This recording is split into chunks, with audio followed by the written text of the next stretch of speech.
सन 1950 शाम का ऐतिहासिक शहर दमिश्क, एक ऐसा शहर जिसकी हर गली में सदियों की कहानी छिपी हुई है। लेकिन उसी शहर में एक कब्र थी जिसके बारे में एक ऐसा राज छिपा था जिसे कोई नहीं जानता था।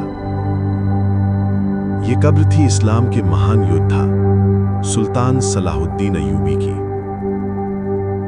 उमैयद मस्जिद के आंगन में बनी ये कब्र बहुत सादी थी, न कोई शाही सजावट, न कोई सोने चांदी की चमक। लेकिन 1950 में कुछ विदेशी पुरातत्वविद दमिश्क पहुंचे। उनका दावा था, इतने महान सुल्तान की कब्र इतनी साधारण नहीं हो सकती।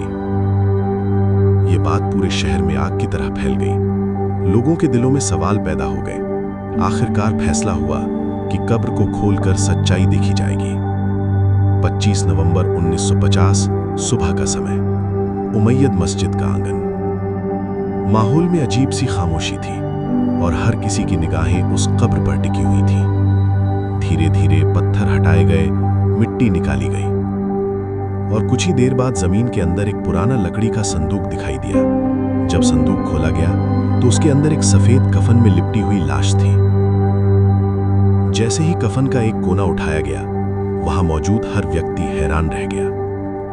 600 साल बीत चुके थे, लेकिन लाश बिल्कुल सुरक्षित थी। चेहरे के नक्श साफ दिखाई दे रहे थे और दाढ़ी के बाल भी मौजूद थे। ये कैसे संभव है?